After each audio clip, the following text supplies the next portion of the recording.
welcome everyone and good evening. My name is Jennifer Miller. I'm the Manager of Public Engagement with the City of New Westminster, and you are at our first in a series of special connection and learning events for our nonprofit community, and this series is called VENN, Virtual Education and Networking Nights, and tonight's focus is on grants, all things grants. So thanks for being here, everyone, and I'm very excited and pleased to introduce our workshop leader for this evening.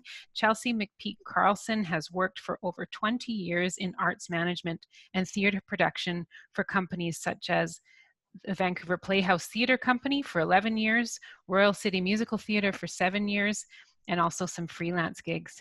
She has been working as Managing Director of Savage Society since 2010 and is a 2019 recipient of the John Hobday Awards in Arts Management. Next to the rush of live performance and breathing the same air, not much is quite as satisfying as the rush of completing a grant proposal, except perhaps getting the grant. With no further ado, I'm going to turn it over to Chelsea to lead us through her many learnings and share with us. Chelsea. Thank you, everybody, for your patience. Sorry about that. It was very odd. I put together this fairly simple little PowerPoint, and I'm going to share my screen. And so this is a little bit new for me as well. And hello, this is really nice getting to chat with everybody, and what an awesome group of folks. And I think that's, and thank you for that introduction, Jennifer and Jen, for inviting me to participate. It was nice to sort of get out of my box and do something a little bit different, and to sort of challenge myself to, don't know that I've ever given a presentation over Zoom before. So it's certainly stretching some new muscles. And yeah, so I think that Jennifer sort of just described me, thanks for that intro. And I might just kind of launch into my presentation. I don't know if this reads the same way as it does to anybody else, but grant writing that sticks, as soon as I put it into the PowerPoint and kept reading it, I kept looking at it as saying grant writing that sucks. And so instead I like to think it's grant writing that doesn't suck. So if it looks like that to you, just think grant writing that doesn't suck. Maybe, and it'll go a little bit, we'll hopefully get somewhere where we can write winning grants. I've got a question for everybody. I kind of wanted to get an idea. We've mostly introduced ourselves, but I was also off for a little bit, so I didn't get, but I want to know, what is your role in your organization? Like, is it staff members or board members, volunteers, program manager?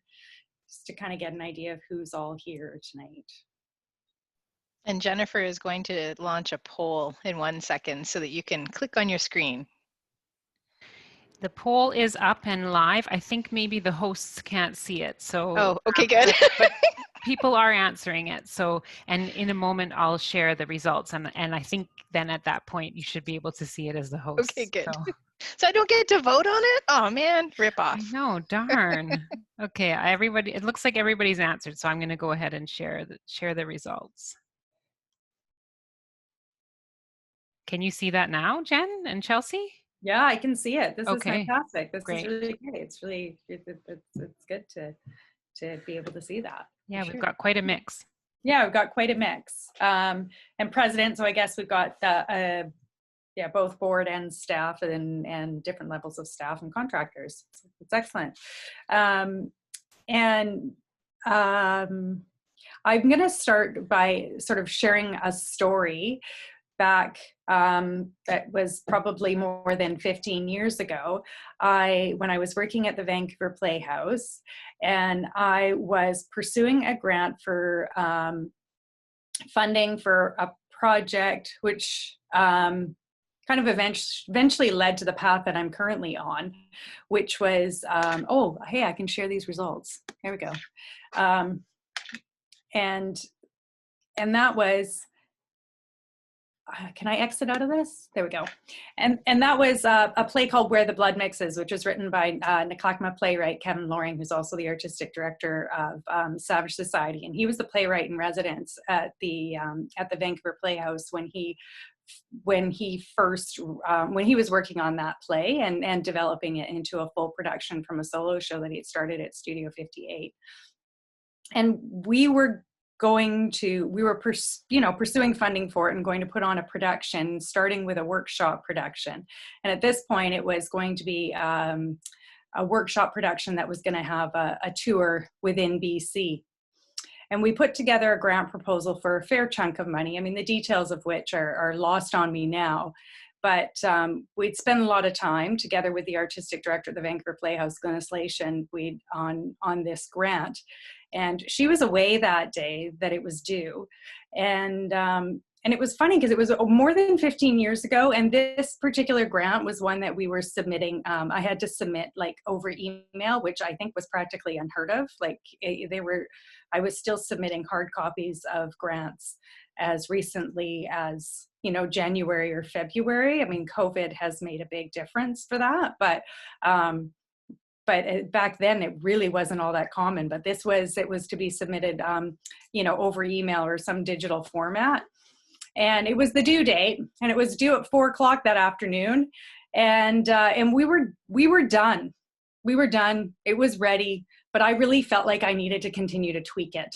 And I was looking at it and I wanted to go away from it and come back to it because I just wasn't sure. And there was some things that I had. And well, I was away from my desk and I was working on something else in the other end of the building. And I got back to my desk probably about 5 minutes after 4. And I just honestly, that's kind of how I felt that day. And it absolutely sick to my stomach. It was complete. We'd gone over the whole thing and it was ready to go, right? We'd had a strong narrative. And I don't know what I was trying to do, make it perfect maybe. And so I would say just as a starting place is that we want to try to be clear about what we're doing, and connected to our mission, but we should really try not to aim for perfection, because I think sometimes that we can really end up letting ourselves down when we do that, and just kind of go for it, just go for it. And I think that that when we look at grants as maybe as an opportunity for your organization or for yourself or somebody else in your organization, then you can actually kind of have a lot of fun with it. It can be a really potentially a kind of a creative or energizing exercise. And I do know that it's a lot of energy to put into them, but I think, I'd like to try to keep the fun in it if it's possible, right? And so let's carry on to the next step.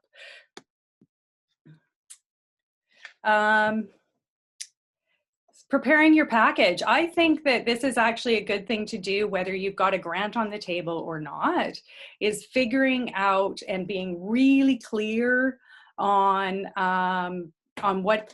what you're going for and who your organization is. Because if you've got a good package, you'll be more ready to pursue things when the opportunity arises, right? So, and there's certain things that you're going to have no matter what. And so it's kind of knowing your subject and your context. So the mission, goals, and purpose of your organization, or of your project, if you're really going specifically for a project, or if your organization that you're working with is an ad hoc organization, sort of a collective and maybe not a fully established organization, then your focus is going to be really project-based. And so who is the project for, who's involved in the project, who's going to be served by the project, and what is the context that your organization works in? What's the context, kind of the environment that you're working in right now? Why are you doing this work? What is it you're trying to do, right? Not just, and how are you trying to, you know, I always kind of like to think really big picture, right? Like it is that, like, what is it I'm doing here that is sort of unique and different that we're doing that can't be served by other organizations or other people? Why are we unique in this? Because otherwise, I mean, I listen to all the people who've come here today, and I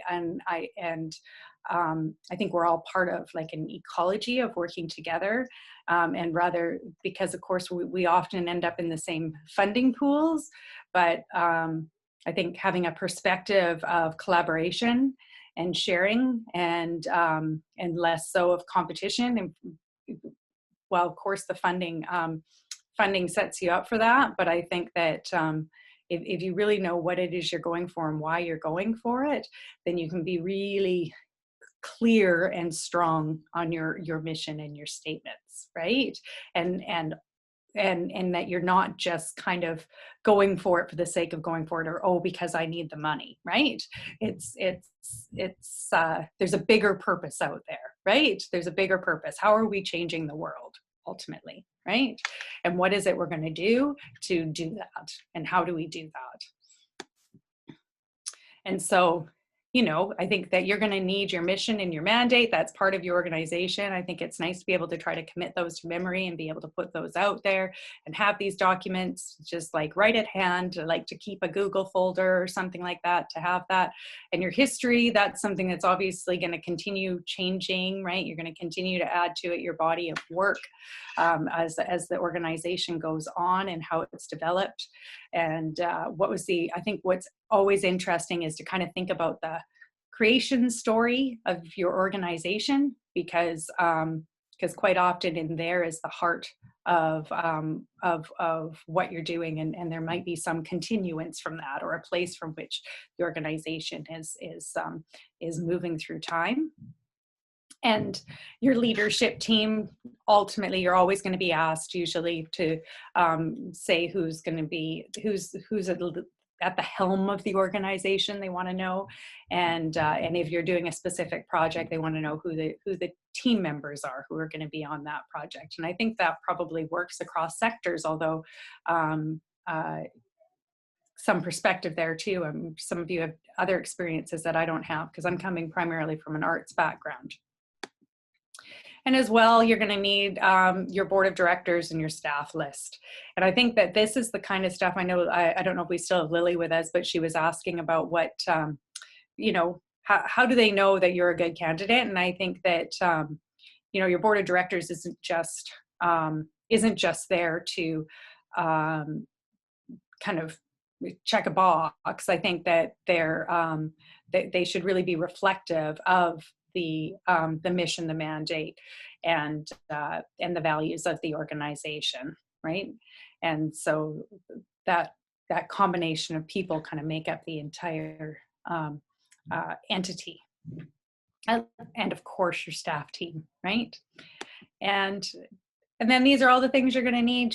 Just about any grant, you need it in some way, shape, or form. It's so nice to have it handy, so that when you go ahead and you're going to submit it, your certificate of incorporation, business number, society number, charitable number, financial statements, again, having that all in one place in one document, or having like a source document. If you've got a grant that you do every year that asks for it, that gets used as your source document to be able to hand on. And your financial statements. Again, if you're a new organization, you may not have all of these things if you're not incorporated, or if you're not a society. And there are definitely grants that are available for ad hoc organizations, and I'm seeing more now too. I think that funding bodies are becoming a little bit more open to providing ways for people to access funds, or organizations or groups of people to access funds who are doing work, so that they can try to increase to be more equitable with their funding. And so those are all good things to just kind of have available and ready when the time comes. And then kind of moving along here, sort of jumping off of the financial statements for this if you're going to be creating a package, and this is before you necessarily even have a grant, right? You're thinking about a project, right? And or a project has come up where you've identified a need in your community that needs to be met. So you start to develop a project budget, which I know bends and flex depending on which grant you're pursuing, because they may all have different matching fund requirements where you need to get funds from other sources, or the project develops over time and you learn and get more information, so it continues to change. But you're going to want to have something to start with.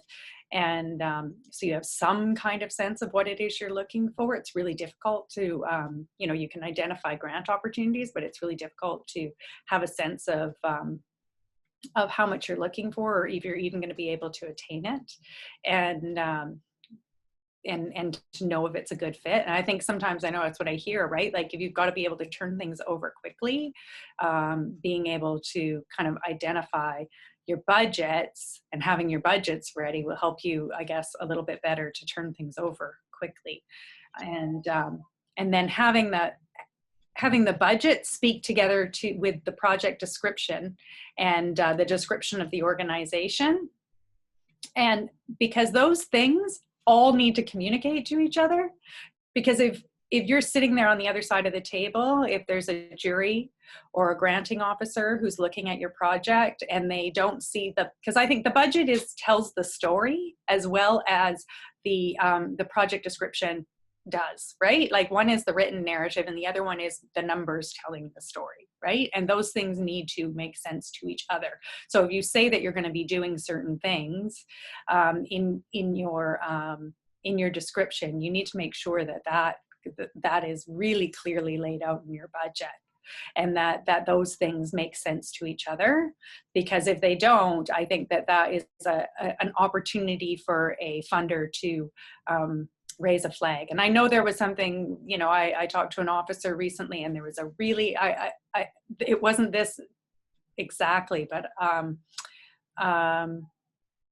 where I think it was a super, super competitive environment, because that's what we're in right now. I think is a very, very competitive environment. I had heard from a granting officer that their requests were up 4 times what they were at this time last year.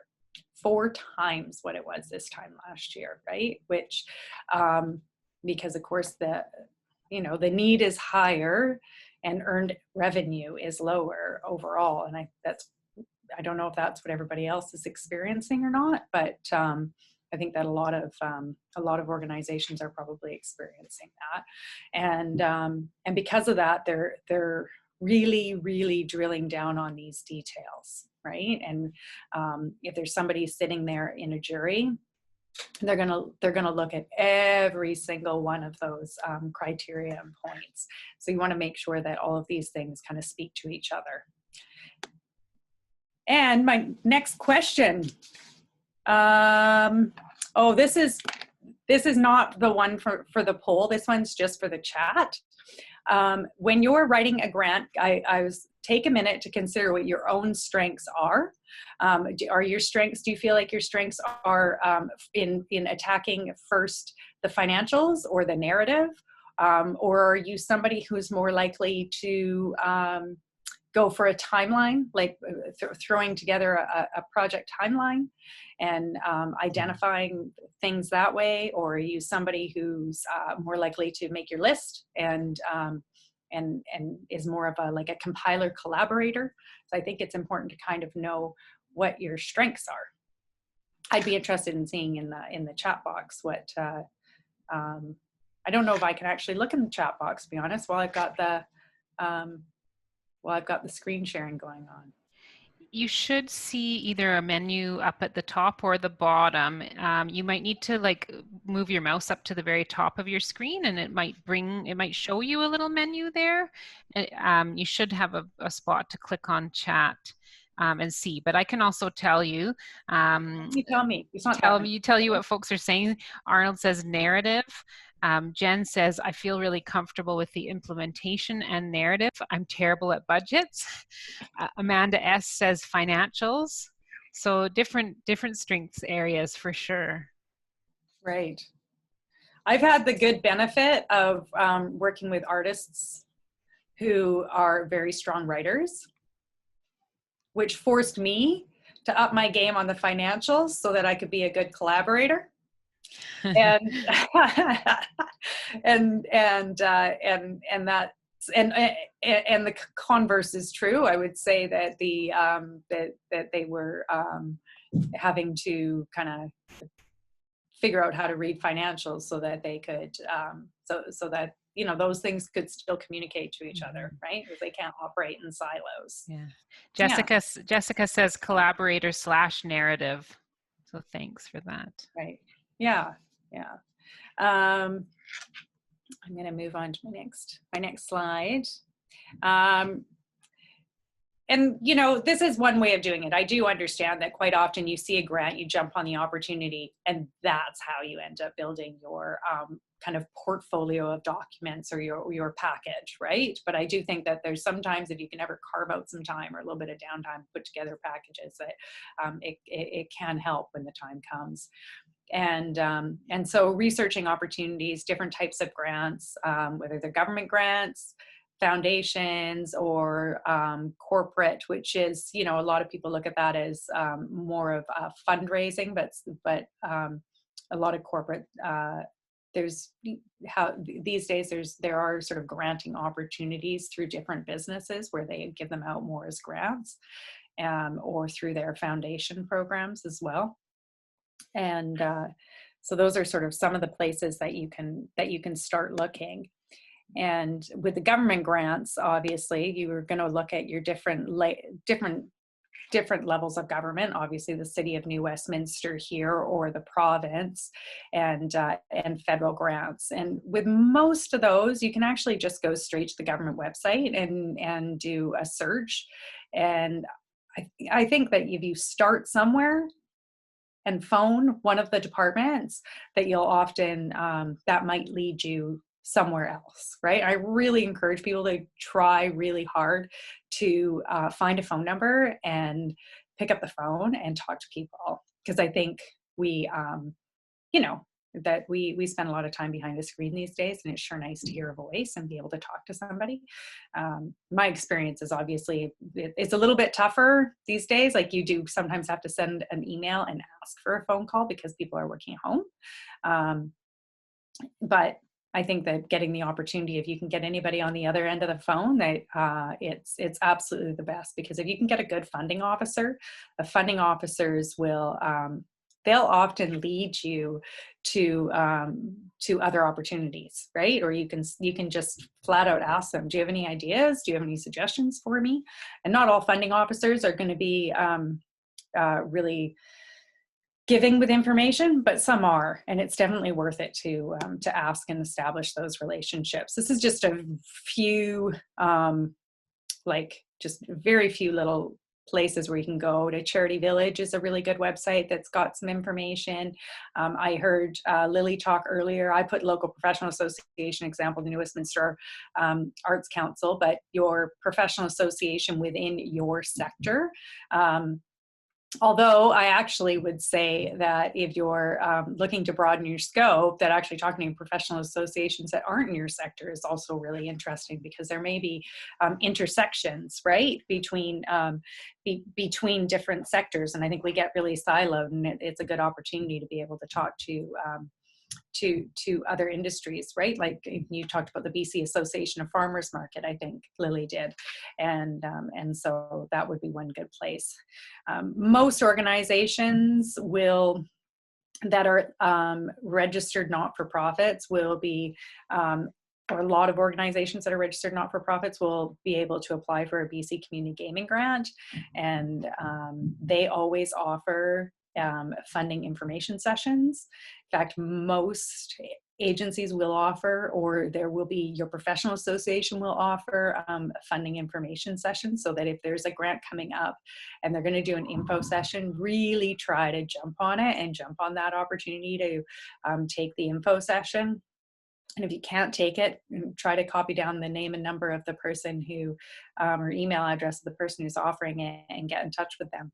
And then the City of New Westminster, they do every year, they offer their grants info session. It's a really good opportunity to be able to meet the people who are working on those grant specific programs, and ask some direct questions, and just start to form those relationships.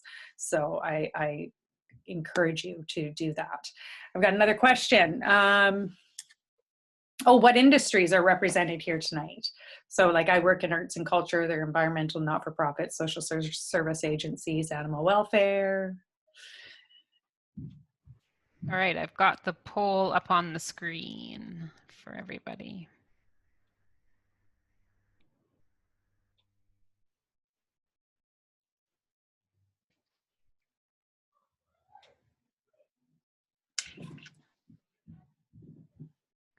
Can everybody see the poll?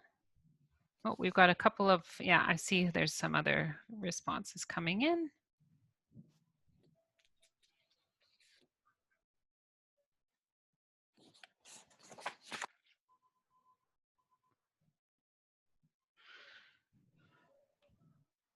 All right, well, I think Thank you. I don't see anyone else coming in, so I'll show the results. We've got a couple of arts and culture and a couple who've said other, so I don't know if people want to put into the chat what their sector is. If they've said other, be great.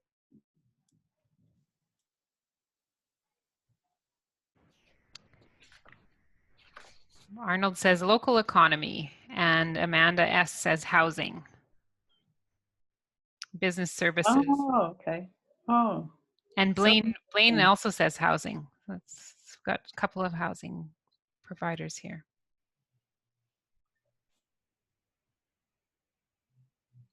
Yeah, so front end needs, right?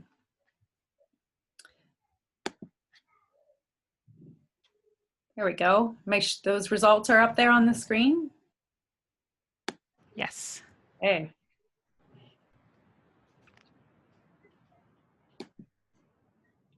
And then this one, I said building relationships. And I was looking for a little graphic or icon for this. And I saw a lot of handshaking. And, and I know that COVID has sort of done away with the handshaking. And I have to say I couldn't be happier about that one, because I've often felt like the handshake, like that there's the idea that a good firm handshake is, I don't know, it's a sign of a strong person or something. And it's a bit of a head scratcher for me. I don't understand why we need to show our strength through our handshake. And it's I don't know, it's one I've sat and wondered about what the culture is around handshakes and where they started. It's like give a handshake and then go to battle, I think.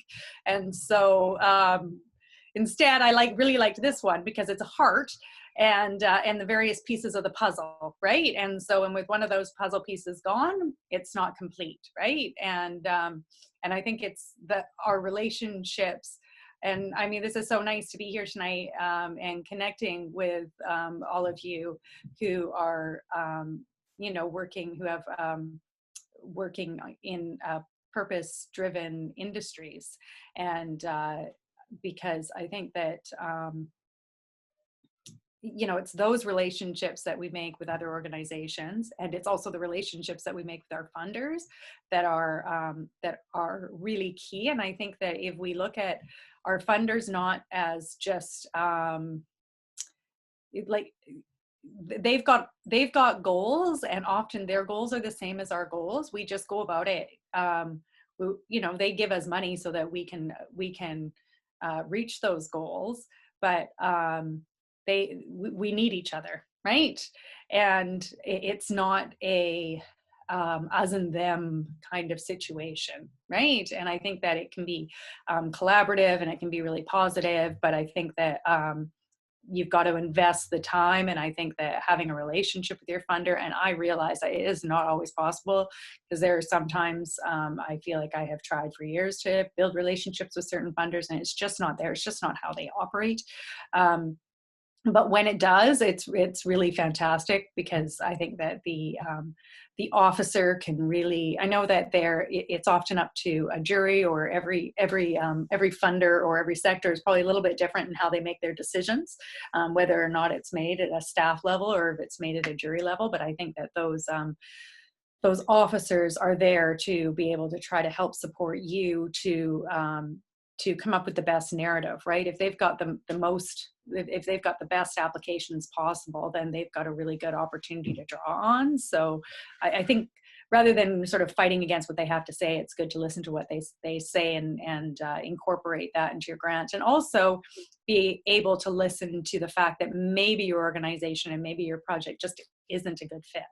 And I think that will help prevent the whole chasing grants thing, right? And look at playing the long game, right? So that we're building relationships, and somewhere along the way, there may be something that comes up that's the right thing at the right time in the right way. If you just kind of keep working towards it in that direction, and rather than kind of spending a lot of energy towards things that aren't a good fit, right? Because goodness knows, usually most of us are pressed for time and lacking a little bit of capacity. And so I think it's helpful if we can look at our funders or build a relationship with a funder, which is one that's collaborative. Also, because I think that there's opportunities along the way. Like I say, it's the long game. It's sort of saying, well, this is what we need in order to, it may not work out on this grant this time, but they may start to look at how they're developing their funding, or how the questions that they're asking, or what their priorities are. But if they don't get that feedback from their community, they're not going to be able to adapt to it. And you're the best people to be able to give them that feedback and that input. So have a voice. Like, you're all, I think, really engaged, intelligent people, and use that opportunity and use your voice to be able to speak to your funders. And if you don't feel as though you're getting a really good relationship, or that you're completely missed out of the segment, might be a good opportunity also is to build a relationship with the politicians in your area, or ask your board to help you build a relationship with the politicians in your area. So at all of those levels of government, right? So with the MLAs or MPs, or with the city councillors, and talk to them about what it is you're doing and why it matters, and the impact that it's making on the community, and the gaps that are existing in the funding models, because they might be able to either give you some suggestions, or certainly you can talk to them about advocating for change if that's what needs to happen. But I think that building the relationships is really key. And also the partnerships with the other organizations that you're going to partner with, right? A lot of grants want to see that you've got good partnerships. And I think that is really how we grow as a community, right? And once again, thanks, Jen, for inviting me tonight. And it's nice to see familiar faces and also new ones, right? And I'm hoping that what we're doing here today is building community. And I don't know where that's going to go, but I have faith that there's positive things that may come out of it eventually, right? And whether that's just sort of mutual support and benefit, or maybe there's projects to develop as we get to know each other better. So especially right now when we're all feeling a little bit isolated. And then writing the grant. The first thing I would do is read the guidelines and determine if you're eligible. And if you're not eligible, if it just feels like it's a little bit of a thing, you could always call the grant officer and just find out, this, and see whether or not they think there's any flexibility. If they say there's not, believe them. But sometimes there might be an area that they're willing to, if you're really fit the mandate of the funding body in a certain area, maybe they might be willing to make an exception. But once again, determine your eligibility, and don't go too far without making sure that you've read the guidelines and determined whether or not you're eligible, because you can spend a lot of time on a grant, and I've done this before, just to find out that you're not eligible. This wasn't an accident. I said read the guidelines. So after you've read the guidelines, you've determined if you're eligible or not, you should probably go back and read the guidelines again. And then this time also make sure you check the deadline, and listen to the deadline, and know that there's often times not a lot of flexibility on those deadlines, and asking if you can please, I made a mistake. that situation I talked to you about earlier, there was no grace. I just messed that one up, and that was it. There was no grace. And then I like to create a timeline to complete the grant. So if I know that it's coming up in 2 weeks, then I got to think about what are the things that we do. And this isn't just, usually you have to create a timeline for the actual project that you're applying for, or the timeline within which you're going to spend that money. But I also like to create a timeline for creating the grant. So it's going to be a couple weeks. Yeah.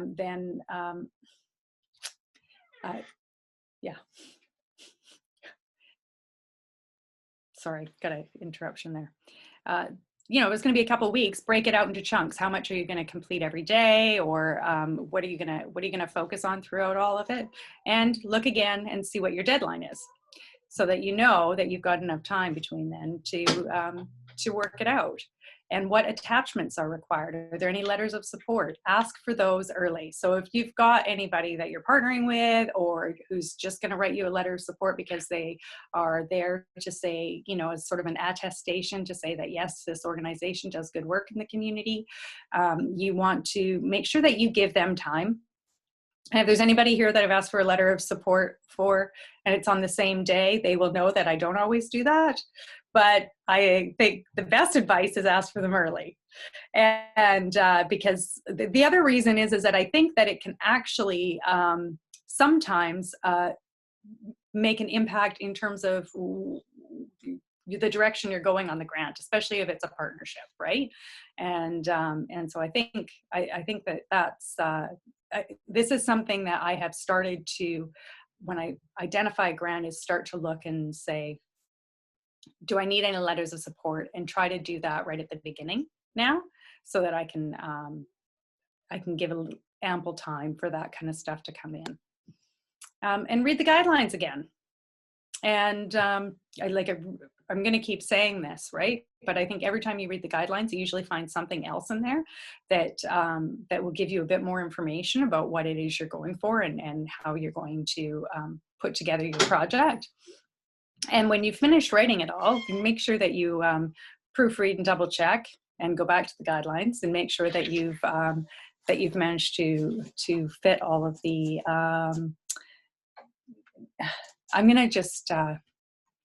Sorry, I need to take. Okay, grab it. Sorry, I'm just gonna let him interrupt because It's all good. I'm thrown off. It's life. It's what okay. What a handsome fellow. It's okay. This is how our pandemic life is. He's your #1 fan. Go, Jerry, go. Go, Jerry, go. Thank you. No, really, go, Gary, go. Thank you. Okay. Moving right along. And then let's just say you get the grant and you're successful. Say thank you. And acknowledgement and gratitude to your funders, but also making sure that you fulfilled all of the requirements that they've asked of you in terms of acknowledgement is really important, and keeping in touch with them afterwards. So it's not just getting the grant, but it's the follow-up afterwards. And I know that I think that when I've done that, generally you get a really good response. They like to hear how things are going afterwards. You say this, and even if the project changes, it's something else you want to keep in touch with them about. If things change, I mean, obviously we've done that a lot. I'm sure everybody's done this tons. Been in touch with their officer to say that everything changed because of COVID. And I'm finding that there's way more flexibility for that change for the most part, and which is really interesting to me. And I actually think that is something that it would be interesting to see how that carries forward into the future. That maybe there's been some learning there, that maybe between, I mean, obviously we've got to have accountability on both sides, and not maybe run all willy-nilly, but at the same time having some kind of built-in flexibility for programs to change and adapt is, I think, gives rise to sort of like just that kind of adaptive planning, right? And be able to respond to communities' needs that come up on more shorter term, you know, on shorter term cycles than sometimes the grants allow for. And so I think that's really key, is to keep in touch with your funder that way. And I want to just kind of talk a little bit again, go back to that story that I started with.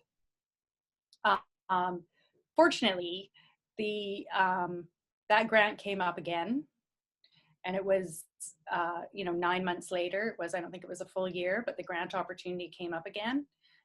What happened for us in the meantime is the project changed. We actually received some other funding and a commitment to an international, or like to a premiere at an international festival and in Toronto. And so by the time we went back for that funding, our project scope had increased. So the amount of money we were asking for increased, and the project was a lot bigger at that point. So, and we were successful with it. So I kind of look at that as the one of the kind of a really good mistake that happened. And you know, kind of teaching yourself some forgiveness, because I truly did feel absolutely awful, and as though it was really just the end of the world. And grants will come and go, and opportunities will come and go, and you certainly want to kind of go for all of them and pursue what you can and keep your mission in mind, but have a lot of grace for yourself as well, and faith that your belief in the mission and purpose will you know, is that you're all really doing really good, important work, and just keep on keeping on, right? So thank you, everybody, and thank you, Jen and Jennifer, for giving me this opportunity. I think I'm gonna wrap up there. I don't know that I've got any more slides. Nope, that's it. Awesome. Thank you so much, Chelsea. Maybe you can stop your screen share so we can see everybody again. And then, yeah, we'll open it up to, thank you so much. That was wonderful. And thanks for sharing that story too. And I'm pleased that it kind of wrapped around again to a bit of a happy ending. It was, I think we were all feeling quite badly for you when you shared that the first half of that story. So yeah, it was a nail biter for sure, as Jessica's saying there in the chat. So we'll open it up to questions. If anyone has questions for Chelsea, please feel free to chime in and ask. The one question I had was around letters of support.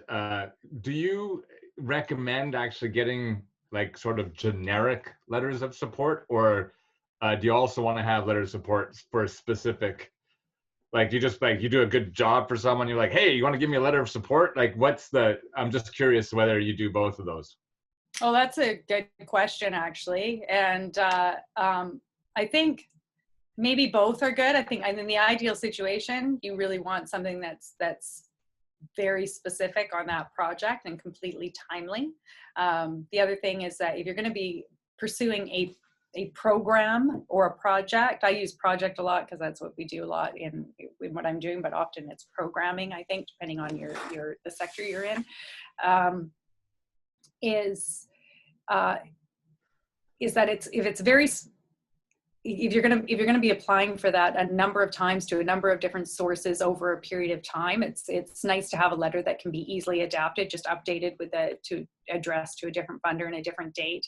It's also nice to have one of those that might be generically addressed, so that it's specific for the project but generically addressed if you've got the time and if your partner has time to make it specific to that funder. But if they don't, at least you've got it, and you can then, that does give you the opportunity to just like jump on those really short-term opportunities and not ask your partner, who's probably also like always like working to the max, not for profit, you know, that they don't actually have to do it on short notice just because you're running on a short notice. But I don't know if something just specific to say, yes, this, you know, the New Westminster Chamber of Commerce is a fantastic organization. They do really great work in the community. I think that those are valuable too, because I think sometimes that is all they're looking for. But sometimes they're not, right? Sometimes they really want it. Sometimes it's a letter. I said letter of support, but sometimes it's a letter of partnership. Like they really want to know for sure that this is a partnership. And sometimes they're really just looking for a letter of support. So it probably actually is pretty good to have a couple of those in your arsenal, right? Ready to go. Cool. Can't hurt. Yeah, go ahead, Jessica. Thanks. Chelsea, how do you cobble together, you know, multiple projects, not into the same project, but into like a 1 or 2 or 3 year plan for your organization? I know you've had to do that, where you're sort of sustaining the organization through a number of projects that have a number of grants. Yeah, and you've got lots of partners as well. So it's like, and where do partnerships fit into being able to say, we can definitely do this because they're doing this with us and they're going to provide that. And, you know, it's a lot of matrixing, I would say, that you've done. How does that feel, and how do you do that when you're planning for your organization? I think I'm trying to wrap my head around that a little bit, around that question. That's what I thought you were doing. I thought I could see that happening. You know? It's so weird to think on Zoom. Yeah. Right? Well, you can pass and think about it if you want. Yeah, I think I want to let that one go. Yeah. Okay. Jessica, I would add to that one of the things that I found that's really helpful is literally like mind mapping on a piece of paper and actually like drawing circles and like making lines and actually like physically drawing a line connecting it, because I find it's much easier then for me to turn it into a narrative if I have to write about that or if I have to discuss it. I actually like map it out and talk about where's the Venn diagram of who's, you know, partnering with who and how do we overlap. And so I actually like, I take a 11 by 17 piece of blank paper and I literally map it out. And you know, it feels so analog to do that because there's so many tools that you can use online that will do that same thing, but it's the act of writing it down that makes such a difference for me in terms of understanding exactly where the connections are. So I found that to be hugely beneficial in just seeing it and then being able to turn that into more of a narrative. I can see that with like implementation or project management, but I think when you're forecasting out, right, and you're deciding we're going to go for this fund and we're going to go for that fund, that's a, you know, because none of them are so, and you're asking for those commitment letters to go with, right, and it's like, how much can you do? And you know, and it's tough because I think that, I mean, I don't know that I'm giving you an answer. I think I'm more just like, I mean, because you actually, I mean, especially now, you don't necessarily know how things are going to bend or shift for a project or a program.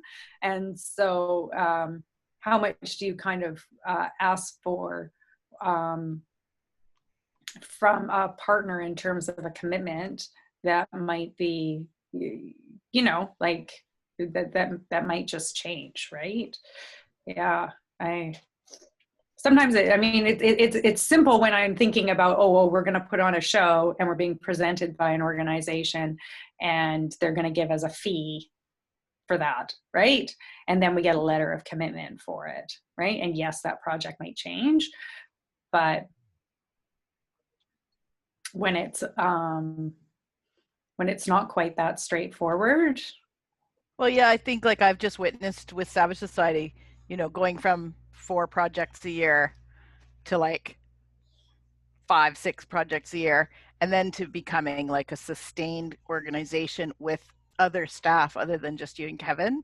Mm-hmm. And you know, and just, it's quite amazing, right? Just kind of the slow build of that that a lot of organizations, you know, haven't had to do or haven't witnessed that. Like you've gone from a kind of a founder situation project company to an established organization, right? Which is amazing. You probably Thank didn't you. think about Thank it while you. it was And you know happening. what? You just did it. I want to take a second because Darylina's here. And Darylina, our relationship with Darylina started like over a year ago, maybe almost 2 years ago, while Darylina was working at the Arts Council. But then we started working more formally together sort of around this summer. You don't know this, Darylina, but I was talking to another colleague today about a grant that Darylina was pursuing earlier this week, and of which, to be quite honest about it, I know not a whole lot about how it all happened, other than I gave her some pieces of information so that she could finish it that were essential to the organization. And so, this energy has happened within the organization, and Darylina is certainly a big part of that, and so are some of the other collaborating artists who are pursuing funds and projects and have their own energy and their own steam, and we're providing a base of support. That's really important. That's really important what you're saying. I think that's probably the key, right, to increasing capacity. It's like people empowering other people to start to push forward, right? Yeah, cool. Hey, Arnold's got his hand up. Yeah, jump in here. Okay, I'm muted. Something that actually Jen said made me trigger this, and it was like the mind mapping and drawing lines and that sort of thing. And it's around content for the grant. How often do you add graphs or charts or images? Like, I mean, I think I don't have a ton of experience, and most of the time it seems like they just want kind of words. But maybe I'm wrong. Maybe it's just like, do you try and throw that kind of stuff in as much as possible, or what's the plan around that? I think that's a really, like I say, once again, I've had the good benefit of working with like not just good writers, but like exceptional writers, right? A Governor General award-winning writer, right? Like they're being able to articulate a vision well through words. And I think that I've been able to kind of learn from that and then be able to adapt that, right? And then Kevin's not the only one. It just so happens to be that he's the founder, so I'm using that example. But they're all strong. Like we've had so many strong writers, and that I haven't really felt the need to kind of find other ways to communicate it. And because of the way, like you say, the way grants are structured, the questions are often really driven that way. And I have reflected on this because I was speaking with somebody who was a visual artist. And I think this is the same for anybody who's working in this sector where you're not necessarily working with somebody who's a professional writer, is they really are strongly biased towards people who are strong with the written word. And as well, then it's relying on the person who's receiving it, which is one thing if it's being received by, say, an officer who is like that. Okay, they're trained to distill the information that way. But I think we all know very well that the world exists with people who've got strengths and capacities in so many different areas. And I think that there should be more opportunities to be able to include visual tools. And I am seeing a little bit of a trend now, just starting. And this is with trying to increase to try to increase the equity and access to grants and funds, is that I'm noticing also opportunities to submit grants orally through either videos or doing interviews. But this is something I haven't participated in one of those yet, but I do know that is starting to happen. So I think that we may be moving into an interesting time with all of that. But I think that if that is the way that you tell your story best, I would try to argue for the way to be able to include that. And also because as long as it doesn't like replace the question, like as long as you're still answering the question, right? It's just the best way, or it's an added way of telling it, right? I mean, that, yeah, and most grants do give an opportunity for attachments, right? but some of them will say a maximum of 3. Like they don't, you know, they don't want to have too many, right? So then you try and get clever and put them all onto like one document or something. I think that's great. Do you like visual aids, hey, Arnold? No, I was just thinking that in most of the grants that I haven't included that, and I thought, you know, oh, maybe I should be like that. Maybe I should be making sure that there's charts. And it seems to me, like when I do a sales proposal, like the more visually appealing it is, like a picture says 1,000 words. And so it occurred to me that maybe I should be doing that for grant writing as well. Does anybody else do that with the pictures and graphs? Is that? My experience would be that a lot of people think that the idea of selling actually is anomalous, right? And I think it's not necessarily true, but it's a challenge. Yeah. I know one of the things I've done previously is I put some visuals on our website that just live there, and I reference them in my actual grant writing application. So I would say, you know, if you'd like to see a more detailed breakdown, blah, blah, blah, because although many funders will say they're only looking at the material that's in the application, a lot of them will then go and Google the organization and see what they can see. And I know I have found that there's quite a few websites that are really missing just general information. Like I'm shocked at how many websites don't even identify where the organization operates from. So, I mean, you know, if they're a global organization, that's fine, but I also want to know where they're based out of. And that's information that for some reason is very difficult to find on quite a few websites. And so I've created, in previous roles, I've created basically a page with all those visuals so that I can just reference to go to that page. Because of the technology, I find a lot of times it's like a Google form, or it's a, you know, type it into this Word document, and it's quite difficult, or a PDF, and it's quite difficult to provide some of that sort of, you know, backing context. So I've actually created a page, and it's like, in, you know, part of the About Us oftentimes. That's good input. I have visualized data, you know, included graphs and charts, mainly when there was just a whole paragraph of numbers or a really bold looking table. I've done that. I recently got some Tableau training. There is a free version of Tableau, and that looks very promising for making your data really look good visually. So if you don't have private data that you can put into that you can put onto the web and you know, format it so that it does look good, I have a feeling that the angle I was going for was that the people reading the grant applications would be so bored. And if I could just put in a few pieces that would be arresting visually, it was for an arts centre and it was successful. If I could put that in, maybe they would spend longer on our application.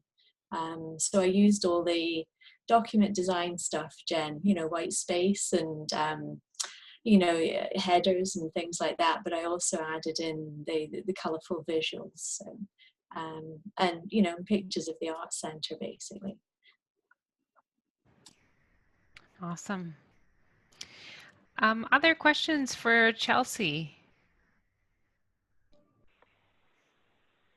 I'm curious a little bit how many grants go into one project. What I have noticed, at least in housing, is that grants tend to fund one kind of aspect of the number of things that need to be funded. So a grant will not fund capital costs, or it will not fund staff, or it will not fund. And so, I mean, I think for most of our projects, even just trying to figure out, I have all these color-coded spreadsheets to try and figure out what we can possibly fund, trying to get all of the different pieces funded. And so I'm just curious, like, how many grants go to a project? You mean like we could all just share what our experiences are? I would love that, actually. Yeah, I'm kind of interested. I'm going to go back to the project.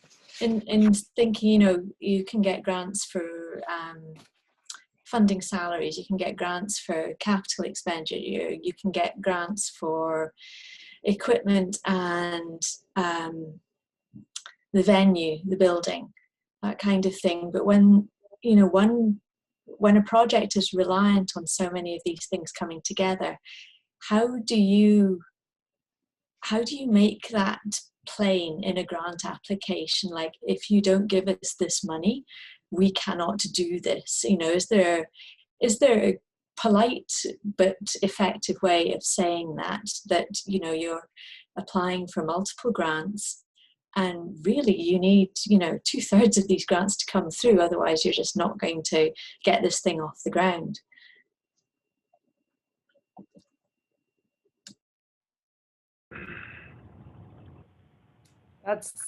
I think that's the trick, right? Do you speak at it from a place of strength, like as though this is going to happen, and you want to be on board because this is an amazing project that we're doing, and this funder, like, really, like, you want them to not want to miss out on your project, right? Like, they need to, there's going to be all of these other funders that are going to come on board, and they would be remiss to not be participating and be on board with your project.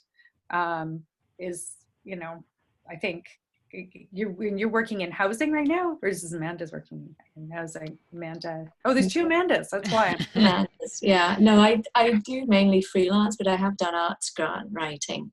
Yeah. And I may be involved in some academic grant writing, but it's the same. It's kind of, you know, this is what we do, fund us, please. This is the solution we can offer you. But I really like your idea of coming at it from a position of strength, and also give them the fear of missing out, you know, in this amazing opportunity that only your organization can offer them. And I think that's probably the strongest position that you can take, you know, in terms of, you know, we really need the money, but hey, you are really going to miss out if you don't fund us. Mm-hmm. I really like that. It looked like, Blaine, you were wanting to jump in there, and I know Blaine is working in housing as well, so maybe he's got something for you here, Amanda S. That's an awesome question. So with us, or as an example, you'd always ask for a bit more, because usually when you come to terms, they will only give you a handful of it. And then you have to change those terms as you go. You know, okay, if I'm only going to get 1/3 of my funding, then, well, okay, you know what, I'm going to have to drop this and this, and I'll change this. But yet you still are focused. That's what I have learned. So, because now we have more people at the table, right? So they all want a piece as well. So at the same time, I cannot have the same service as you, but I need to do it my own way, right? Because yeah, I think and also know your board of the funder, because to be honest, they look at only at a handful of the application, to be honest with you. And I was told that. So they said, be sharp here, you know, because it just goes to a room, at the board in there, they just look at a handful of questions, and just, you gotta be sharp. And it's a good point to have graphs and charts, you know. You gotta stand out in some way, right? So, and it's scary. It is a cutthroat business. We're not the only ones out there, right? So, you know, so. Awesome. Thanks for those insights, Blaine. I'm going to take a little pause here and ask Jen to step in and just give us a little bit of words about the next session in this series. And then for those who do need to sign off for the evening, they can take off. But we have a few more minutes with Chelsea if there are any additional questions after we kind of say a few little words of wrap up. So I didn't introduce you before, Jen. I apologize. Jen Arbo is the city's economic development coordinator, and she is the brains and the muscle behind this event series. So this is really her creation and her passion project. So Jen, thank you so much for putting this together and bringing us all together to connect this evening. And I'll ask you just to share about what's coming next in the series. Yeah, great. Thanks, Jennifer. So the City of New Westminster kind of acknowledges nonprofits as an important economic driver. So that's kind of where I fit into this, is that I work in the Economic Development Office. We recognize the jobs that are created, the local buying that occurs as a result of nonprofits. So we decided we needed, after we did a survey, we heard loud and clear that there was a need for some more sharing and some more collaboration. And it wasn't necessarily sort of sharing with some expert we flew in. A lot of it was like sort of sharing within the local community of what's working really well here. And the hope is that the city can just simply act as the conduit to let the organizations that are operating here connect with one another. Chelsea, you had made the comment earlier about building relationships, and that's really what this is about. So thank you very much, Chelsea, for presenting. This is the first one, so I'm really, really pleased that you were able to make time to come. January 20th is the date of our next one. It is about goal setting, and it is with Tracy Essens from Tourism New Westminster. Tracy happens to have some really, really great experience in sort of being able to help people find laser vision in terms of goal setting. That is why we picked it for January. We thought it would be great. It's a new year. Let's set some goals. Maybe a couple more months through the pandemic will give us the opportunity to think a little bit further ahead. So mark January 20th. I will send a message to everyone who signed up through Eventbrite just to let you know when I have the registration up and running. And like this one, we will record the sort of workshop part of it, but we will have the beginning and the end available for people to chat and say hello. If we find that people need to pop into a breakout room because they'd like to discuss a potential collaboration, we have the technology to do it, and we're happy to do so. Jennifer is here, and thank you, Jennifer, for being our moderator, I guess, or facilitator tonight. But we also wanted to have the opportunity to have our public engagement office be a part of this as well, because it's not just about money, it's also about how we connect and how we collaborate. So thank you to everyone for coming tonight, and I hope that, Jennifer, you've got one more poll, I think. I do, yeah. So yeah, we have one more poll for everybody, for the few viewers still here. So we got one more poll that will pop up. And while you're entering your answers on that one, just a reminder, January 20th from 5 to 7, we've been told that this time actually works pretty well because people can still have a bit of their evening to themselves. And we are not offended if you need to eat your dinner, or if you need to deal with, the trumpet practice or the kids screaming or whatever, or people coming to get a chair out of the garage. Absolutely. So Jen, I think you can't see the poll results, yeah. But we asked, did you learn something new and or experience an aha moment in this session? And everybody said absolutely they did. So I'm really pleased to hear that. I'm glad it was a useful session for everyone. And yeah, awesome. I'm going to stop the recording now, and then we can